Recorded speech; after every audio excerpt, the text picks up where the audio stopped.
pour les deux sélections algériennes et françaises, l'attaquant de l'Olympique de Lyon, Rayan Cherki, semble prendre position. International espoir français, également susceptible d'être appelé par Djamel Belmadi avec l'Algérie de par les origines de sa mère, Rayan Cherki pourrait également porter le maillot de l'Italie de par ses origines paternelles cette fois-ci. Cependant, le jeune prodige issu du très renommé centre de formation de l'Olympique de Lyon ne semble pas très emballé à l'idée de porter le maillot de la Squadra Azzurra sur la scène internationale. De ce fait, s'il ne devait pas représenter la France, il se tournerait plus naturellement vers l'équipe d'Algérie.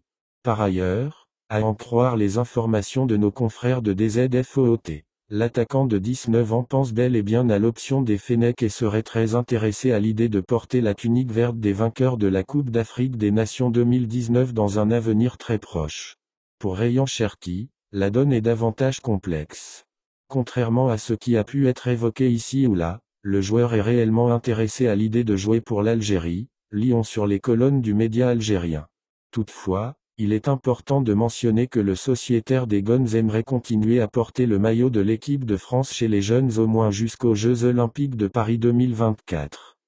Titulaire indiscutable cette saison avec le club rhodanien, sous les ordres de Laurent Blanc, Rayan Cherki compte 13 sélections avec les espoirs tricolores et intéresse plusieurs grosses écuries européennes, dont le Paris Saint-Germain qui s'était renseigné sur son profil l'hiver dernier, mais aussi le Grand Real de Madrid. Comme le dit si bien l'adage, le malheur des uns fait le bonheur des autres.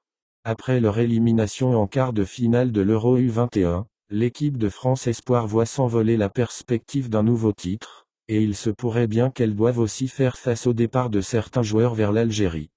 La France a subi une défaite décevante ce dimanche lors des quarts de finale de l'Euro Espoir. Les Bleuets ont été éliminés par l'Ukraine avec un score de 1-3.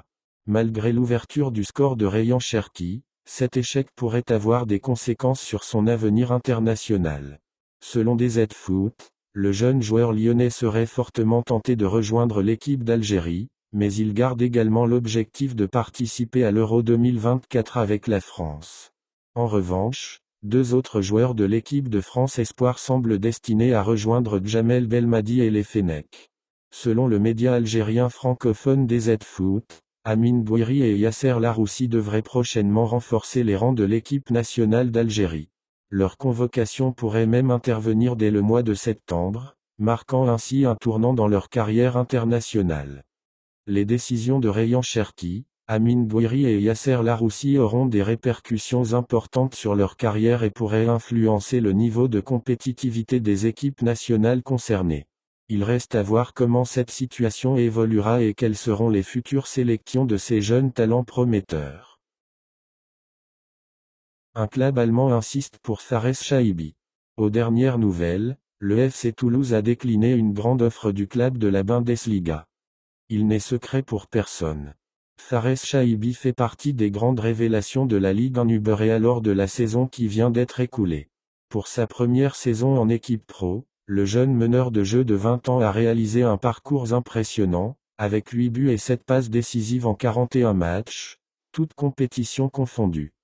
Il faut dire que les bonnes performances de l'international algérien ont suscité l'admiration de plusieurs recruteurs.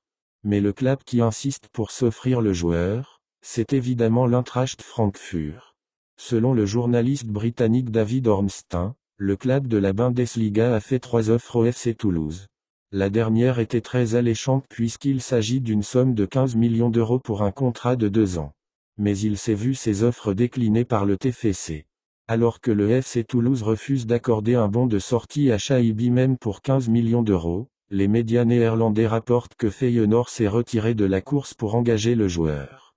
Le club de Rotterdam n'est pas en mesure de payer une grande somme pour s'offrir le meneur de jeu toulousain. Destination la Premier League pour Chaibi ? Il faut dire que même Fares Chaibi ne serait pas emballé à l'idée d'aller monnayer son talent en championnat allemand ou néerlandais. Le rêve qui lui tient à cœur, c'est évidemment la Premier League. La raison est simple, il s'agit du championnat le plus huppé au monde qui lui permettrait de donner un autre élan à sa carrière. Seulement, et jusqu'au moment où nous mettons sous presse, aucun club anglais ne s'est manifesté pour s'offrir le Fennec. Reste à savoir s'il y aura du nouveau dans les jours à venir. Décidément, il sera difficile au FC Toulouse de garder son meneur de jeu. À 20 ans seulement, il est bien parti d'aller tenter une nouvelle expérience dans un autre championnat. Depuis le match face au MCO où il a été incorporé après l'expulsion d'Oukassi, Sid Ahmed Mahatala crève l'écran. Infatigable, il ne cesse d'harceler le porteur du ballon, ce qui lui a permis de s'imposer comme un titulaire indiscutable sur l'échiquier des Canaries et cela malgré la rude concurrence qui existe au milieu. Pour sa troisième titularisation d'affilée face à la JS Saoura, il était l'un des meilleurs joueurs de la JSK sur le terrain. Même lorsque l'équipe subissait le jeu des poulains de Zegdou, il était l'un des rares joueurs en compagnie du revenant Juba Oukassi à sortir du lot. Malgré la chaleur, il a fourni beaucoup d'efforts sur le terrain.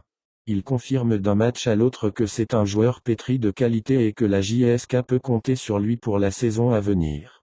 Et dire que l'ancien entraîneur Miloud Hamdi l'avait totalement grillé en le titularisant lors du match retour de la phase des poules de la Ligue des Champions face à la Vita Club avant de l'écarter. Son rendement ce jour-là n'était pas à la hauteur, car il n'avait pas à participer à ce genre de match sans aucune expérience, mais au lieu de le mettre en confiance, Hamdi l'avait écarté de ses plans. Certains pensaient même que l'ancien pensionnaire d'El-Beya n'a pas sa place. Mais il a suffi que l'entraîneur Youssef Bouzidi lui donne sa chance lors de la rencontre face au MCO pour qu'il démontre qu'il a largement sa place sur l'échiquier des Canaries. Sa régularité lui a permis de gagner la confiance de son entraîneur qui l'a beaucoup encensé en affirmant que c'est le profil de joueur qu'il recherchait et que désormais les places seront chères au milieu. L'une de ses premières victimes est Ben Youssef qui sera appelé dans les jours à venir à trouver un club preneur. Boumali. On a cru en nos chances jusqu'au bout. Arrachant le point du nul dans la dernière minute du temps additionnel, les Canaries n'ont pas caché leur satisfaction même si leur objectif était de revenir avec les 3 points de la partie. D'ailleurs, dans les déclarations accordées à la chaîne 2 à la fin de la rencontre, le milieu Mahatala a affirmé que ce n'est pas donné à n'importe quelle équipe d'accrocher la JS Saoura chez elle. Notre objectif était de repartir avec le gain du match. Mais un point face à une solide équipe de la JSS qui est difficile à jouer chez elle est un bon résultat. On a cru en nos chances jusqu'au bout et c'est ce qui nous a permis d'égaliser dans les arrêts de jeu, a affirmé Mahatala.